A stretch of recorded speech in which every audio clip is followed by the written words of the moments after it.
Esta es la lectura número 3, el origen de la tragedia ordinaria. La pérdida de control. El desorden es la pérdida de control sobre la realidad, entendiendo la realidad como una imagen en un punto de vista, lo que es igual a postular que, estrictamente, el desorden es la pérdida de control de alguien sobre sí mismo. El orden puede definirse de dos maneras y, en consecuencia, el desorden también. Es curioso que una brevísima indagación arroje como resultado natural que ambas definiciones puedan reducirse a una sola, y sin embargo, nuestra razón parecería empeñada en negarlo. La primera forma de entender el orden es pensándolo como una disposición de partes que juzgamos correcta de acuerdo a un fin que suponemos que es evidente. Es la funcionalidad. Esta definición concebiría el orden como una persecución de finalidad, o sea, teleológica. Por otra parte, aunque en el fondo sean exactamente la misma cosa, cabría buscar en la cognición y en sus misterios a la segunda manera de entender el orden. Lo vemos como una disposición que nos permite predecir el desenvolvimiento del universo. Ese universo puede significar tanto una pequeña porción de realidad como el universo en su totalidad, conteniéndolo todo, siéndolo todo.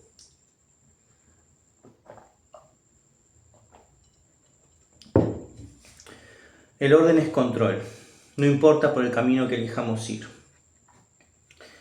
Esta segunda definición plantea el problema de la imagen dentro del sujeto, en su teoría de fondo, funcionando como un mapa de una realidad de la que no poseemos sino mapas. Solo mapas, he dicho. Debemos darnos cuenta de que ese orden está en nosotros y que tiene una finalidad muy clara, que es comprender e interactuar de modo eficiente con la realidad. Todo ocurre dentro y solo dentro de nuestras subjetividades, que tienen como garantía de realidad una vinculación subjetiva de la que siempre podemos y deberíamos desconfiar. Por lo tanto, al observar el universo vemos el orden cuando comprendemos que alguna forma de entidad ordenadora, intencionalmente o no, ha puesto las cosas en su lugar, y el lugar de las cosas, juzgado por una finalidad alcanzada, posibilita el paso a un estado superior basado en la disposición otorgada a la materia. Los órganos de un ser vivo están ahí para que viva, y además viven porque el ser vivo vive. Son como un coro en el que un solo integrante desafinado hace perder el concurso a todos. La vida es necesariamente consecuencia del orden, no de un orden, sino de muchos funcionando coordinadamente. Además constituyen un orden de nivel superior, ¿no? Cuando ocupamos el lugar de ente ordenador, lo hacemos ya por razones estéticas, ya sea por razones estéticas, morales o por necesidad. Esta última, la necesidad, es la fuerza más horrible y cruel de la que un ser humano pueda tener noticia. La necesidad transforma en animal al hombre. Es todo lo contrario al estado de ideal equilibrio, limpio y elevado al que somos afortunados de poder aspirar.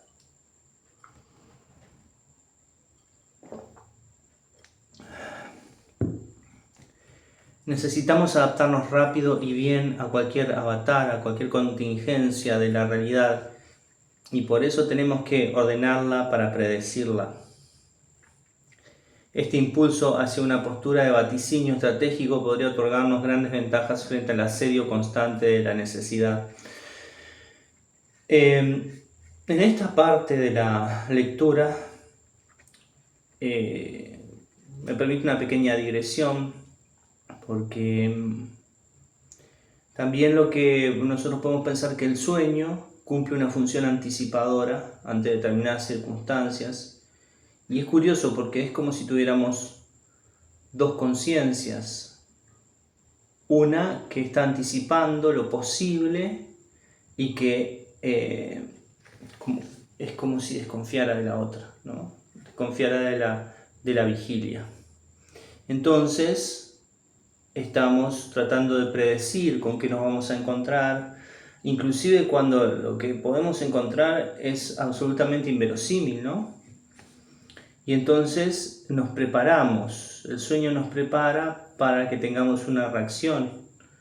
Me pregunto si el miedo profundo es a que nos quedemos sin reacción ante determinadas circunstancias. Yo creo que siempre reaccionaríamos de un modo u de otro, ¿no?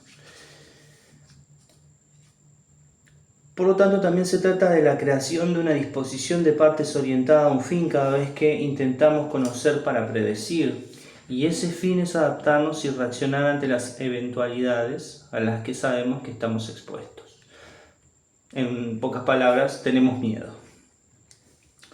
Nótese que he dejado a un lado el orden estético. El miedo es muy importante. El miedo es una fuerza, es una fuerza real que realmente nos moldea a las cosas que tememos y que tratamos de evitar. Hacen que nosotros les escapemos, y ese escape constante de esas cosas moldea nuestra experiencia, ¿no? Entonces, como pequeños mamíferos que somos, bueno, no comparados con un ratón, pero con un oso sí, ¿no? Como mamíferos que somos, bueno, tenemos miedo a ser cazados, tenemos miedo a ser cazados con Z, el verbo cazar, ¿no? Bueno, y algunos también a ser cazados con S. Entonces, nótese que he dejado a un lado al orden estético y al orden moral intencionalmente, porque son más sencillos que el orden por necesidad. Tanto el orden estético y el orden moral, dice, obedecen a sendos conjuntos de valores mutables y perecederos. O sea que tanto el orden estético como el orden moral siempre están vinculados a escalas de valores que son perecederas, ¿no? Y que pueden cambiar. El orden entonces es control, superando las capas y capas de estulticia, estupidez, que los difusores de cultura pasatista, frívola, intrascendente, vulgar, léase, creadores de contenidos de YouTube. Saludos a todos los compañeros que crean contenidos, imágenes que se mueven hermosas, con gráficos, con cosas muy, muy sofisticadas, pero que en el fondo no carecen de sustancia, ¿no? Entonces, ¿qué es lo que estamos buscando realmente en un video? ¿Qué es lo que queremos que se nos diga y cómo queremos que se nos diga, ¿no? Superando las capas y capas de estulticia que los difusores de cultura pasatista, frívola, intrascendente, vulgar han colocado en nuestros espíritus, encontramos que existe una profunda afiliación entre ordenar y controlar. Al disponer las partes, diseñamos, proyectamos, y eso mismo hacemos con la imagen de la realidad, imago mundi. Es un concepto, los términos imago mundi hacen referencia a los mapas, ¿no? Pero yo lo utilizo para referirme a las imágenes que cada uno tiene de la realidad en sí mismo, ¿no? O sea, lo que nosotros llamamos teoría de fondo, ¿no? Y que elaboramos en nuestra razón. Nos mueve un orden que llevamos con nosotros a todas partes y que buscamos imponer ciegamente a la realidad, siempre entendiendo que el motor de esa necesidad de orden es, valga la circularidad, la diosa Ananke, o sea, la necesidad. ¿De qué modo, por qué entendemos que debemos formar un hogar, por ejemplo? ¿Por qué? ¿Qué razones nos impelen a matar nuestra libertad? Somos seres incompletos y vulnerables, débiles, no el ataque de un animal feroz, probablemente, ¿no? No el destructivo arbitrio del viento y la lluvia. Difícilmente usted o yo estemos en esa situación, admítalo. Puede haber gente que sí, pero usted sabe que probablemente tendrá un techo sobre su cabeza y un plato de comida mañana. Nos cerca la sola posibilidad de la soledad, la inactividad, la falta de éxito. Y todo esto ilusoriamente quisiéramos evitarlo ordenando nuestra vida, orientándola al fin de evitar quedarnos solos, inactivos y derrotados. De todos los males que podemos vislumbrar en un futuro indeseado, la soledad es el peor. Y lo es porque sabemos que, igual que al comienzo de la vida, al final posiblemente no podamos valernos por nuestra cuenta. La vida nos dice, si tienes suerte y no mueres, llegarás a ser un anciano dependiente digno de lástima. Qué cruel.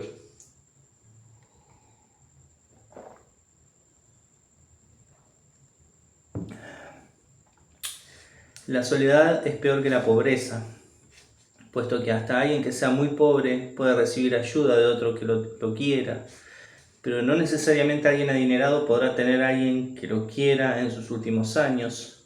Podrá comprar compañía, pero siempre será una relación comercial, interesada, prostitución. Ahora, si a usted no le interesa, no le importa que sea así una relación interesada, bien por usted, yo qué sé, no sé, cada cual como quiera. Entonces comenzamos a orientar el orden de nuestras vidas. Por eso di toda esta vuelta con el orden, para hablar de cómo ordenamos nuestra vida para controlarla, ¿no?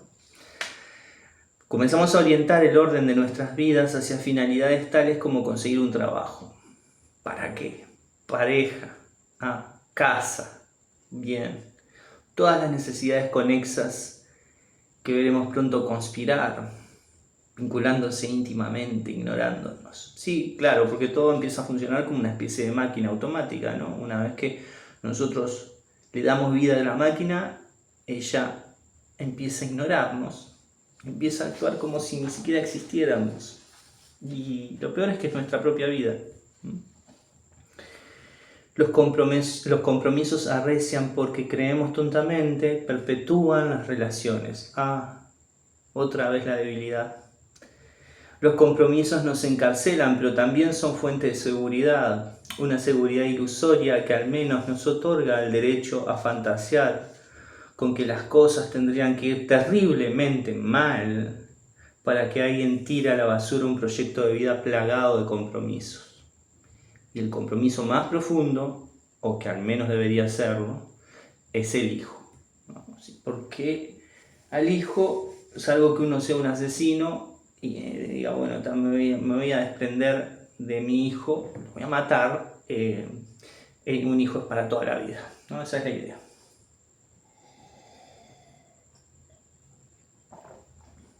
Entonces, hay gente que abandona a sus hijos, es cierto, mucha gente abandona a sus hijos, pero debería ser el mayor compromiso, ¿no? A un ser humano que a uno le dio la vida,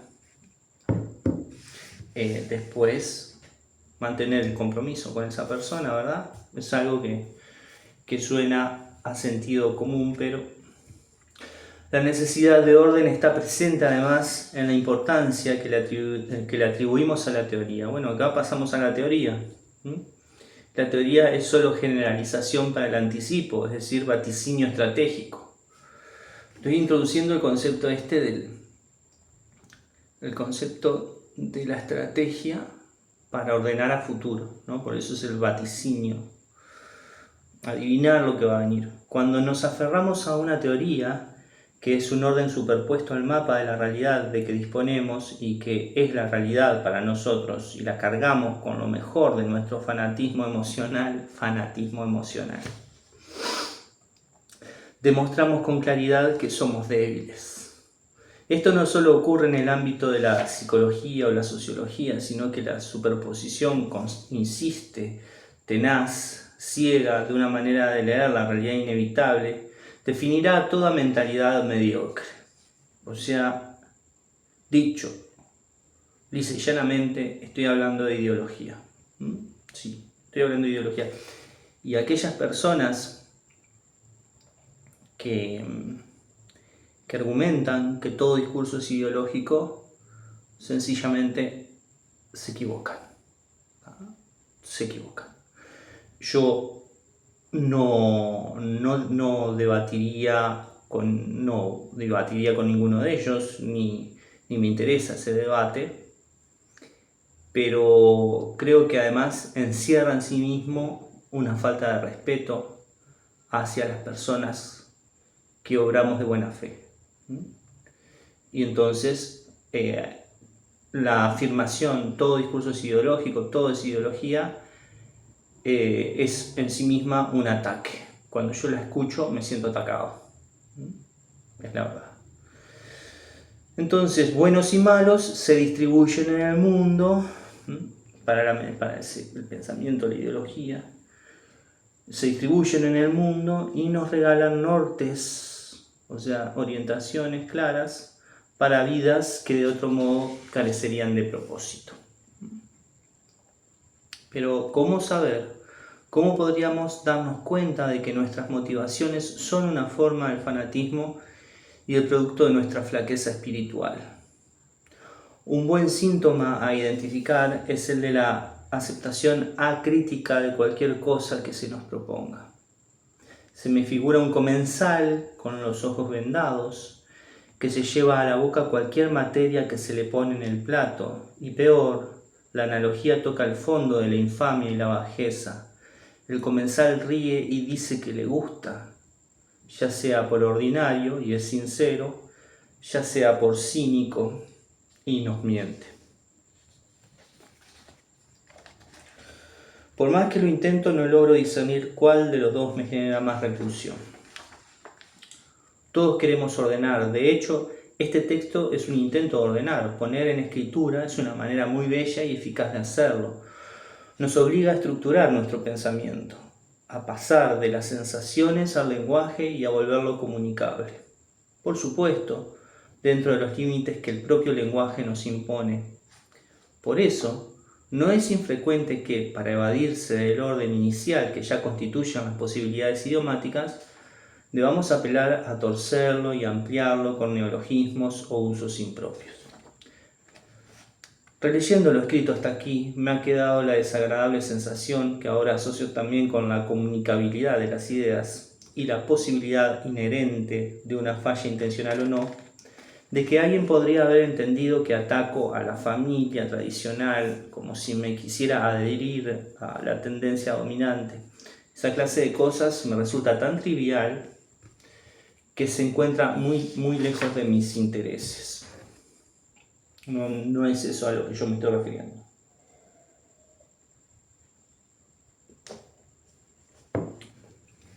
Lo diré sin rodeos ni literatura. El origen de la tragedia humana, ordinaria humana, es su conciencia de la caducidad individual y la pérdida de control sobre su existencia, de las que se desprenden el terror a la soledad y la necesidad de crear seguridades. El origen de esa tragedia es la debilidad, la incompletitud, la ansiedad por alcanzar y mantener unas condiciones de existencia que hemos aprendido a aceptar irreflexivamente como felicidad. He dicho que es ordinaria y lo es porque comúnmente carecemos del valor o la elegancia de apelar al silencio y hacer nuestro propio camino sin necesitar de los demás. Preferimos, claro está, hundirnos en el mar de vulgaridad, en la inercia pegajosa de las costumbres, de los rituales, de las apariencias. Nos reímos y pedimos más de esa papilla que hemos colocado en nuestros platos sin saber qué era. El corazón de la bestia. Perseguiré hasta su guarida a la tragedia ordinaria para hallar el punto mismo en el que nace. Comenzaré con una confesión. La acción refleja es para mí un misterio. Cómo nuestro cuerpo, por ejemplo, genera un movimiento de la pierna cuando se golpea en un punto de la rodilla. Cómo la garganta se revuelve involuntariamente si un objeto toca determinada zona. Cómo los vellos del brazo se levantan cuando un hielo recorre nuestro abdomen. El reflejo es algo que hacemos pero sin voluntad de hacerlo, algo que hace nuestro cuerpo sin nosotros, que somos nuestro cuerpo. O sea, algo que hacemos nosotros sin nosotros. nos dejamos de lado y lo hacemos en nosotros.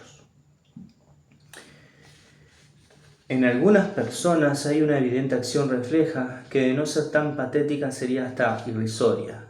Se someten instantáneamente a la belleza.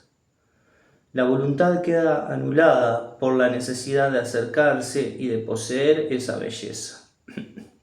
Es, antes que nada, una mera reacción instintiva.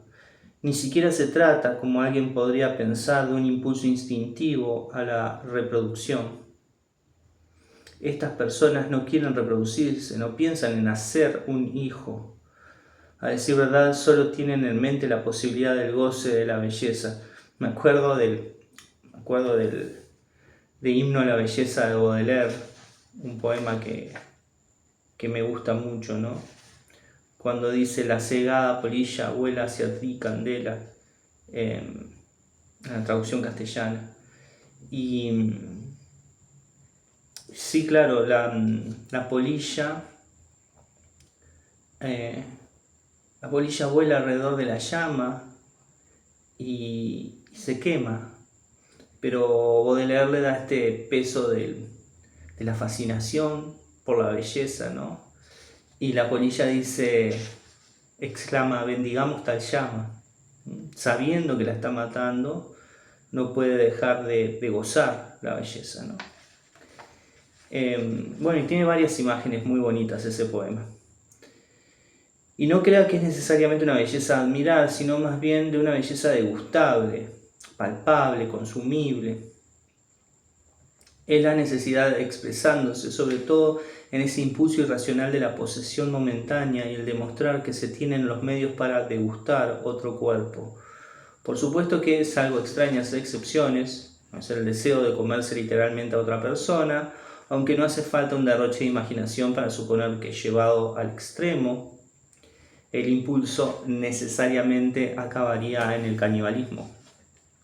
Esta necesidad es efímera, el deseo inmediato es un perfume que pronto se disipa y de él no queda sino un recuerdo difuso. Por eso, entender como fundamento de una relación entre dos personas al impulso por comerse al otro, metafóricamente hablando, es mala idea. También lo sería si fuera literal. Una vez comido, ya no tendríamos a quién amar, ni a quién comer.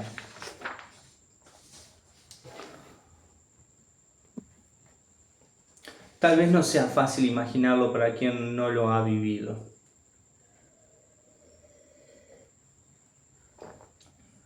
Por otra parte, tenemos a los estrategas, que se sitúan en las antípodas de los caníbales metafóricos. Los estrategas miran a los caníbales y sonríen. Muerdan, dicen. Muerdan la carnada, que nosotros estamos del otro lado de la caña. Así, lo que realmente caracteriza a los estrategas es una fantasía asimilada a un nivel muy profundo en sus personalidades. La fantasía de que vivirán para siempre. Fantasía además reforzada por la idea de que la vida, toda la vida, se trataría de una especie de juego de ingenio. Un ajedrez en el que uno juega no ya contra la muerte, como en aquella vieja película, El séptimo sello, ¿no?, de Bergman, sino contra la vida misma para sacarle la mayor cantidad de provecho. Los estrategas, que no solamente son estrategas para buscar una pareja, que convengamos que ha de ser antes que nada un buen socio y estar sana mental y físicamente para poder capear los obstáculos que encontrarán en su proyecto, decía, buscar pareja, sino que son estrategas para estudiar una carrera, elegir un trabajo, comprar un auto, seleccionar los amigos, hallar descuentos. Los estrategas están obsesionados por comercializar su tiempo. Me refiero a que para ellos solamente vale la pena desarrollar actividades que les habrán de proporcionar beneficios de índole económico, ¿no? Por ejemplo, si yo grabo un video que no va a ser monetizado, que va a tener pocas visualizaciones, ellos se preguntan ¿por qué lo hace? ¿Para qué lo hace? ¿Cuál es el sentido? Porque si no hay dinero, si no hay una retribución, no hay un sentido, no lo pueden ver. Para ellos no existe eso. El tiempo de ocio debe ser reducido a su mínima expresión e inclusive en esos momentos estarán pensando la estrategia, de hallar algún tipo de beneficio con los movimientos a dar a futuro, ¿no? por supuesto que jamás alcanzarán la felicidad. Y no lo harán porque siempre será insuficiente cualquier cosa que logren. O sea, los caníbales metafóricos no alcanzarán la felicidad, porque realmente no se pueden comer al otro. Y aunque lo hicieran, solamente destruirían este objeto de deseo. Pero además, los estrategas nunca estarán saciados tampoco, ¿no? Ninguno de los dos pueden saciarse porque siempre querrán más, siempre querrán más, ¿no? Bien. Entonces, no lo harán porque no alcanzarán la felicidad, porque siempre será insuficiente cualquier cosa que logren. Todos sus esfuerzos, y ellos también lo saben, aunque no lo admitirían jamás, se deben a una incompletitud fundamental. Estarán atentos a las fallas de sus partners en esta carrera de obstáculos que es la vida, donde jamás podrán hallar paz y tampoco permitirán que nadie que se estanque y cometa el supremo pecado de sentirse pleno y tranquilo con lo que tiene. Quiero hacer una pausa y hablar de algo que parecería no tener que ver con lo que vengo diciendo, pero que a un nivel muy profundo explica este problema dándole un giro que me resulta interesante. Me gusta cuando puedo entrar por otro lugar, como si fuera por una ventana, a lo que vengo diciendo, ¿no? Y sorprender un poco con lo que voy a decir. Se dice con suficiencia comúnmente que una persona que decide poner fin a su vida es cobarde. También se suele escuchar que hay que tener mucho valor para tomar una decisión como esa. Las personas se decantan entre estas dos opiniones contrapuestas, por supuesto con matices que se vinculan con el grado de sanción que pudieran llegar a tener al expresar sinceramente su pensamiento. Hay mucha gente que realmente no dirá lo que cree al respecto por miedo a equivocarse. Me produce risa que haya quien piense que puede equivocarse respecto a una opinión personal, que es una valoración. Simplemente no hay posibilidades de error. Lo que hay es la posibilidad de no poder fundamentar la respuesta o de que alguien se enoje. Con respecto al problema, soy de la idea de que hay que tener mucho valor para enfrentar la vida, pero también pienso que muchos lo hacen por cobardía respecto a la muerte, tanto en relación al momento de morir como a lo que podría haber después de morir. Obligado cualquiera pelea, dice el refrán.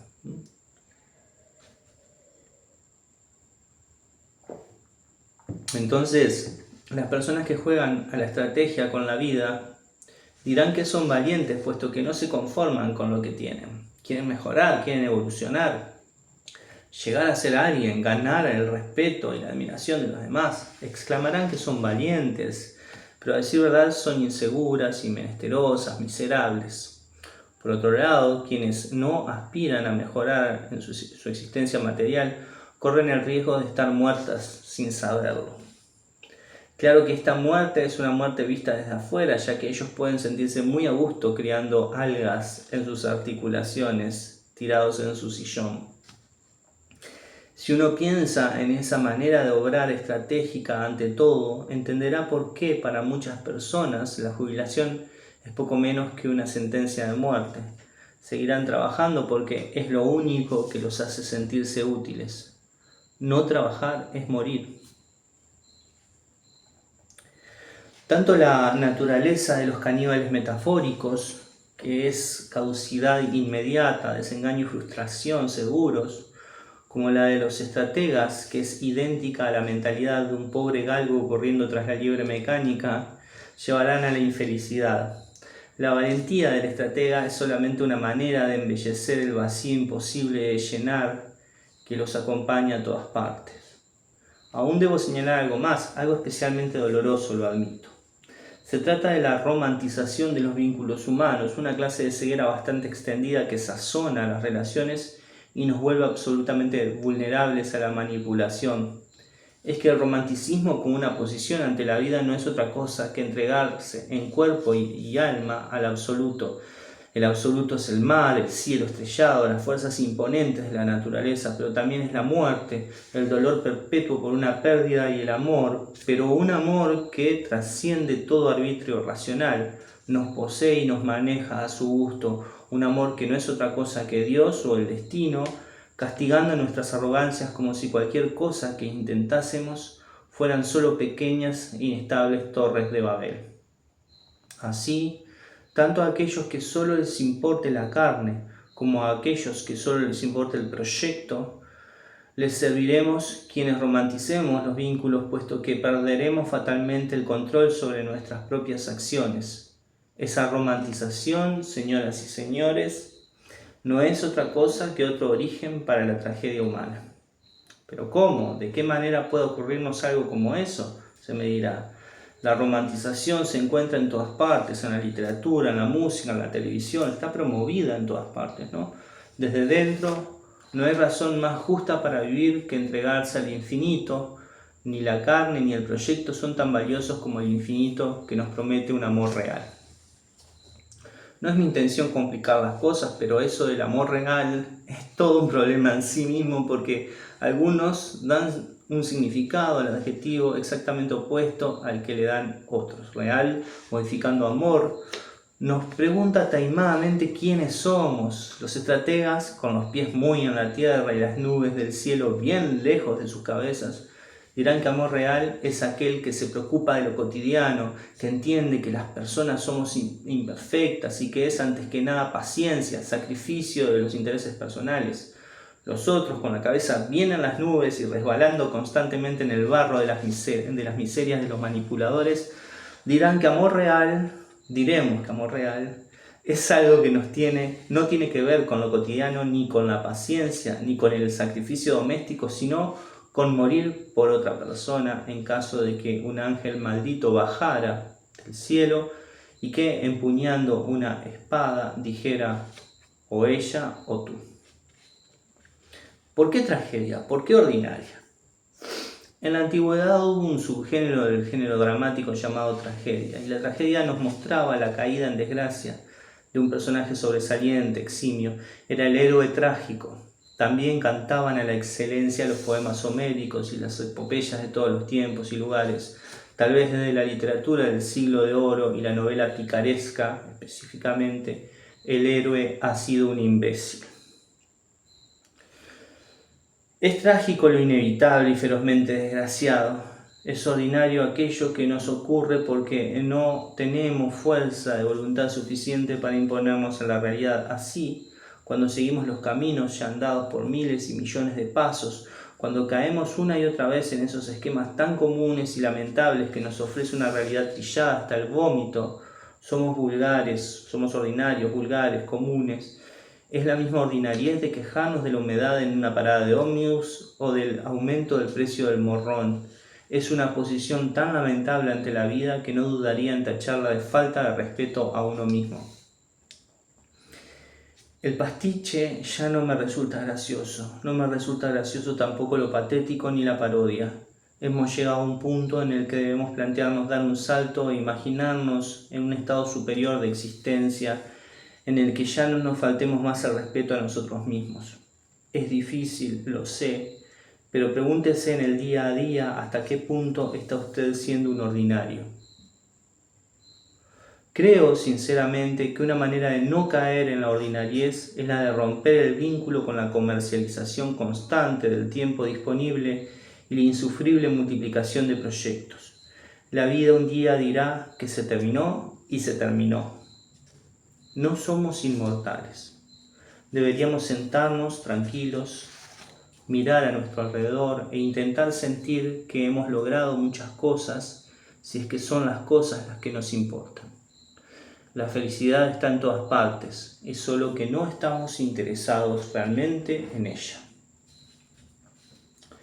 Deberíamos comenzar por ver, en primer término, que no nos movemos entre maniquíes de carne, no podemos consumir al otro, el otro tiene sus propios problemas y necesidades. Si es la necesidad de degustación de los placeres sensoriales lo que ordena nuestra vida y es lo que nos controla, nuestra existencia será igual a la de esos juegos de parques de atracciones donde subidos a un auto eléctrico chocamos y nos chocan constantemente.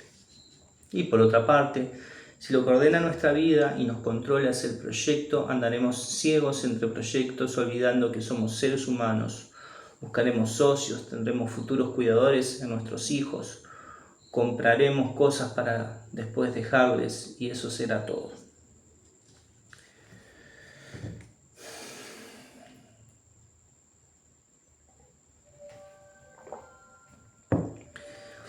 No quiero terminar este artículo con un juicio moral, no tengo ninguna autoridad para juzgar a nadie en relación a qué hace o no hace con su vida, pero es doloroso para mí ver cuánta gente enferma hay en el mundo, con ese agujero horrible en el pecho que por las noches las obliga a tomar somníferos y durante el día a necesitar que las sostenga 1, 2, 3, 4 tazas de café. Personas golpeadas, funcionando como máquinas, averiadas y repitiéndose, chirriando, buscando un alivio en el yoga o en el alcohol, fumando marihuana escondidas en los baños del trabajo. Gente orgullosa de comprar un teléfono caro a sus hijos que los desprecian, que los destratan frente a los demás. Gente vacía que se inventa una vida espiritual, plagada de conocimientos pseudocientíficos, de una ignorancia escandalosa, hablando de constelaciones parentales y de la necesidad de leer libros de metafísica, de ángeles y de estoicismo para principiantes. En medio de toda esta basura que flota en un mar de orines, un náufrago se abraza a la única palmera de su isla diminuta. Mira hacia arriba y ve un coco. Entonces dice: soy feliz.